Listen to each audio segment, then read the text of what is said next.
கொடியாம் மாண்பு காக்கும் கொடியாம் சாதி மத நேரமிலா சமுதர்மம் காக்கும் கொடியாம் காவி நிற கொடியில் நாட்டின் காக்கும் தேக்கம் சொல்லுதாம்.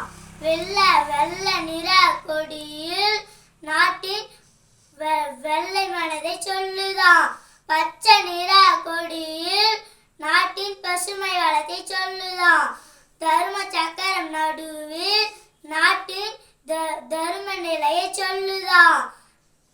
உலக நாடுகள் போற்றும் நம்ம தேசிய கொடியாம். பட்டோலி வீசி பறக்கும் பாரத அன்னை கொடியாம். நன்றி, வணக்கம். அன்னை தமிழுக்கு வந்தே மாதிரம், வந்தே மாதிரம், வந்தே மாதிரம். மீண்டும் அடுத்த நிகழ்ச்சியில் சந்திப்போம்.